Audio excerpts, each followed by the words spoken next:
அஸ்வசும பயனாளிகள் இலங்கையில் யார் யார் அஸ்வசும காசு எடுக்கிறீங்களோ நீங்கள் அவ்வளவு பேரும் தற்போது இலங்கை அரசாங்கம் சொல்லியிருக்க விடயத்தை சரியாக செய்யவில்லை என்று சொன்னால் அடுத்த கட்ட அஸ்வசும காசு உங்களுக்கு இல்லை என்று சொல்லி இலங்கை அரசாங்கம் நேரடியாக ஒரு செய்தியை வெளியிட்டிருக்கு.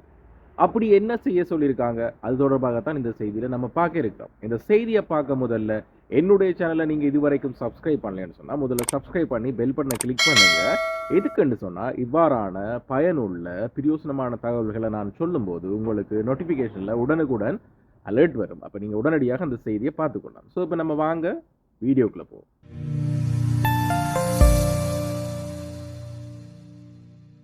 இலங்கையில் இலங்கை அரசாங்கம் வறிய மக்கள், நடுத்தர வறிய மக்கள் மற்றும் ஏழை மக்களுக்கு என்று சொல்லி அவங்க வரியாக எங்கள்கிட்ட இருந்து எடுக்கிற காசில் ஒரு சில உதவிகளை செய்கிறாங்க. அதில் ஒன்று தான் இந்த அஸ்வசும கொடுப்பனவு.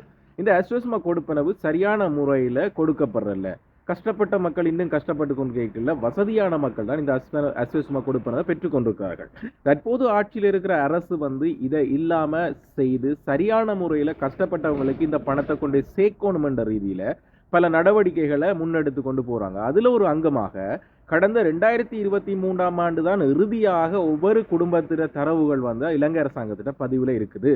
அப்போ எதிர்வரும் காலங்களில் அது சரியான முறையில் கஷ்டப்பட்டவங்களுக்கு தான் இந்த பணம் போய் சேரணும்னு சொன்னால் உண்மையான தகவல்கள் அவங்களுக்கு கட்டாயம் வேணும். இதனால் இலங்கை அரசாங்கம் நேரடியாக அல்லது வலைதளத்தின் ஊடாக, அதாவது ஆன்லைனில் அல்லது நேரடியாக உங்களோட தற்போதைய குடும்ப நிலை, அது வருமானம் தொடர்பாக இருக்கட்டும், உங்களோட குடும்ப எண்ணிக்கை தொடர்பாக இருக்கட்டும், அல்லது உங்களோட தற்போதைய நிலைப்பாடு வறுமையிலா அதிக வறுமையிலா, அப்படி அந்த வரம்புகளை கணிக்கிற முகமாக உங்கள்கிட்ட ஒவ்வொருட்ட இருந்தும், அதாவது அஸ்வசும காசு பெறுகிற ஒவ்வொருவர்கிட்டையும் இருந்து சரியான தகவல்களை இலங்கை அரசாங்கம் எதிர்பார்க்குது.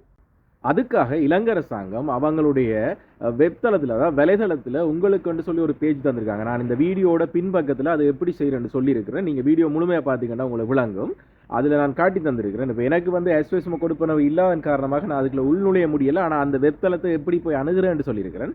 அதே வேளை இந்த அஸ்வசும கொடுப்பனவிலேயே நீங்கள் இல்லை, ஒரு உங்களோட ஊருக்குள்ள ஒரு சம்பவம் நடக்குது, இப்படி ஏமாத்து வேலை ஒன்று நடக்குது, கஷ்டப்பட்டவங்களுக்கு இந்த அஸ்வசும பணம் கொடுக்கப்படலை, வசதியானவங்களுக்கு தான் கொடுக்கப்படுது, சமூகத்துக்குள்ள இருந்து கொண்டு நீங்கள் இதை தெரிஞ்சும் எவ்வாறு அரசாங்கத்திட்ட சொல்லுறேன்னு சொல்லி நீங்கள் யோசிச்சுட்டு இருப்பீங்க. உங்களுக்குமாக இந்த வீடியோவில் பின்பக்கத்தில் நான் கொடுத்துருக்கிறேன். இதை நீங்கள் மற்றவர்கள் நல்லா இருக்கிறது காட்டி கொடுக்குறதோ, மற்றவர்கள் நல்லா இருப்பது வைத்தறிச்சலன்னு சொல்லி நினைக்க வேண்டாம். உண்மைக்குமே விஜய் ஒரு படத்தில் சொல்லுவார், நாங்கள் அளவுக்கு அதிகமாக சாப்பிட்ற சாப்பாடு இன்னொருத்தர் என்ற மாதிரி உழைச்சி வருமானம் தேடிக்கொண்டு சுகபோக வாழ்க்கை வாழ்ந்து கொண்டிருக்கவர்கள் அரசாங்கத்திலிருந்து காசை பெறுவார்களாக இருந்தால் அது இன்னொரு கஷ்டப்பட்டவருடைய காசு. ஸோ இதை கருத்தில் கொண்டு நீங்களும் முறைப்பாடு செய்யலாம். தற்போது இந்த அரசாங்கம் இந்த தரவு புதுப்பித்தலுக்காக வழங்கப்பட்டிருக்க வலைதளம் கூட கீழே இந்த வீடியோவில் டிஸ்கிரிப்ஷனில் கொடுத்துருக்கேன். அப்படி அது உங்களுக்கு பார்க்க முடியவில்லைன்னு சொன்னால் நெறிக்களம் என்ற கூகுளில் நீங்கள் நெறிக்களம் என்று சர்ச் பண்ணீங்கன்னு சொன்னால் அங்கே செய்திகள் வடிவத்தில் இருக்குது. அந்த செய்திகளில் கூட நான் விளக்கமாக கொடுத்துருக்கேன் என்ன செய்யணும்னு சொல்லி. அதை பின்பற்றுங்க. அப்படி இல்லைன்னு சொன்னால் இந்த வலைதளத்துக்கு போயிட்டு நீங்கள் ஆன்லைனில் அப்ளை பண்ணலாம். அப்படி ஆன்லைனில் அப்ளை பண்ணுறது தொடர்பான அறிவின்மை இல்லை என்று சொன்னால், அதாவது உங்களுக்கு அது விளங்கவில்லை என்று சொன்னால், நீங்கள் உங்களுடைய பிரதேச செயலகங்களுக்கு சென்று அங்குள்ள விண்ணப்ப படிவங்களை வாங்கி, இதற்கென விண்ணப்ப படிவங்கள் அங்கே ஒதுக்கப்பட்டுள்ளது, அந்த விண்ணப்ப படிவங்களை வாங்கி அதை நீங்கள் சரியான முறையில் பூரணப்படுத்தி உண்மையான தகவல்களை நீங்கள் அங்கே வழங்க முடியும், அல்லது அதை பூரணப்படுத்தி உங்களுடைய கிராம நிலதாரீட்டையும் வழங்க முடியும். நீங்கள் இந்த வீடியோவில் நான் சொன்ன மாதிரி இலங்கை அரசாங்கம் கேட்கின்ற தகவல்களை 2023ஆம் ஆண்டு பிறகு நீங்கள் 2025ஆம் ஆண்டு இறுதி கால பகுதிக்குள்ள உங்களோட குடும்ப உறுப்பினர்களில் மாற்றம் ஏற்பட்டிருக்கலாம், அங்கத்தவர்களில் உங்களோட வருமானத்தில் மாற்றம் ஏற்பட்டிருக்கலாம், கூடியிருக்கலாம், குறைந்திருக்கலாம். ஸோ இலங்கை அரசாங்கம் உங்கள்கிட்ட இருந்து உண்மையான தகவல்களை பெறுறாங்க. இதில் நீங்கள் ஒரு முக்கியமான விடயத்தை ஒன்று கவனித்து கொள்ளணும். நீங்கள் உங்களோட அஸ்வசும காசுக்காண்டி நீங்கள் பொய்யான தரவுகளை திரும்பவும் கொடுக்கும்போது திரும்ப அவங்க மீள பகுப்பாய்வு செய்வாங்க. அதுக்கென புதிய அப்ளிகேஷன் எல்லாம் கொண்டுறப்பட்டு தெற்கு அது தொடர்பான முன்னோட்டங்களை பார்த்து அது வெற்றி அளிச்சிருக்குது. அது ஏனைய மாவட்டங்கள், ஏனைய மாகாணங்களில் மிக விரைவில் அதை வச்சுக்கொண்டு உங்களோட உண்மையான தகவல்களை பகுப்பாய்வு செய்யும் போது நீங்கள் பொய் கூறினீங்கன்னு தெரிஞ்சால் உங்களோட அஸ்வசும காசு நிப்பாட்டப்படும். இதைத்தான் அரசாங்கம் வெளிப்படையாக சொல்லுது.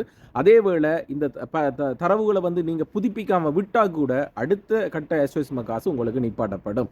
இதை விட இதில் முக்கியமான செய்தி என்னென்னு சொன்னால், இதுவரைக்கும் அஸ்வசும காசு நிராகரிக்கப்பட்டவரோ அல்லது நீங்கள் அதுக்காக முறையீடு செய்யப்பட்டவர்களோ நீங்கள் இதில் பதிவு செய்யணுமென்ற அவசியம் இல்லை, இந்த புதுப்பிக்க வேணுமென்ற அவசியம் இல்லை. ஏனென்றா உங்களோட தரவுகள் ஏற்கனவே அரசாங்கம் எடுத்து புதுப்பிச்சாச்சு என்று சொல்லி அவர்கள் செய்தியை வெளியிட வெளியிட்டிருக்கிறார்கள்.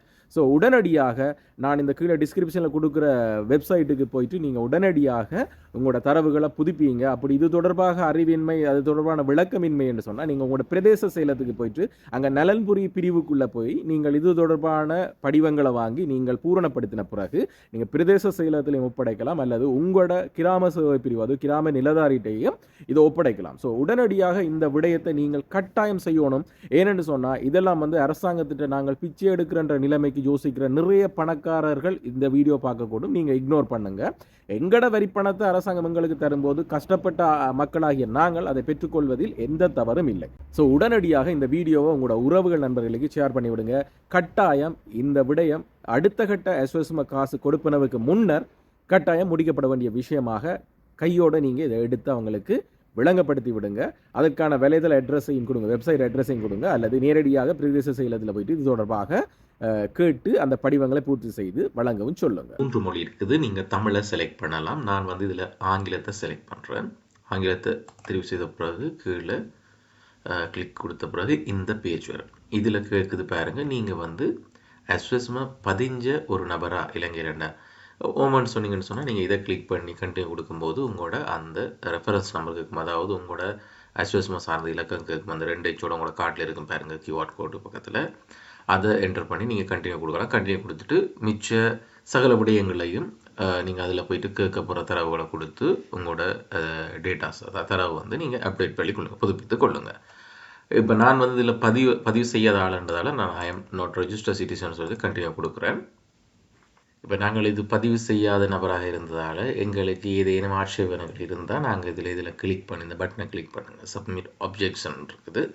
ஸோ இதை கிளிக் பண்ணுங்கள். இதை கிளிக் பண்ண பிறகு இதில் குறிப்பிடப்படுற விஷயம் நான் ஒரு எஸ்எஸ்எம் பயனாளி இல்லை, எனக்கு நிராகரிக்கப்பட்டிருக்கு அல்லது எனக்கு கிடைப்பதில்லைன்னு சொன்னால் நான் இதில் என்னுடைய பெயர் விவரங்களை கொடுத்துட்டு நான் இதில் சப்மிட் கொடுக்கலாம். அதாவது இதில் சொல்லியிருப்பாருங்க கம்ப்ளைண்ட் உண்டு, அதாவது எங்களுடைய பதிவு தொடர்பான ஒரு கம்ப்ளைண்ட் உண்டு ஆப்ஜெக்ட் ஏதாவது எங்களுக்கு இருக்குன்னு சொன்னால் அது தொடர்பான விவரங்களை இதில் சொல்லக்கூடிய வகையில் இந்த வலைதளம் உருவாக்கப்பட்டிருக்குது. ஸோ நீங்கள் புதுப்பித்தல் அந்த பக்கத்துக்குள்ளே போயிட்டு எஸ்எஸ்எம் பயன்படுற நீங்கள் அந்த புதுப்பித்தல் பக்கத்தில் போயிட்டு உங்களுக்கான தரவுகளை கொடுத்து நீங்கள் நார்மலாகவே உங்களுக்கு என்னென்ன புதுப்பித்தல்கள் இருக்கோ அதுகளை கட்டாயம் நீங்கள் மேற்கொள்ளுங்கள். இந்த வீடியோ உங்களுக்கு பிரயோசனமான வீடியோ இருந்துன்னு சொன்னால் கட்டாயம் உங்களோட உறவுகளுக்கு ஷேர் பண்ணுங்கள். என்னென்னு சொன்னால் அடுத்த கட்ட எஸ்எஸ்எம் இது புதுப்பிக்கலாட்டி நிறைய பேருக்கு கிடைக்கப்பெறாதுன்ற ஒரு நிலைமை இங்கே காணப்படுது. ஸோ மிக முக்கியமான விடயம், எல்லாரும் இது தெரிஞ்சு கொள்ளணும், புதுப்பிக்கணும். இது ஒரு கட்டாயமான விடயம். மீண்டும் இதே மாதிரி ஒரு பிரயோசனமான வீடியோவில் நம்ம சந்திப்போம்.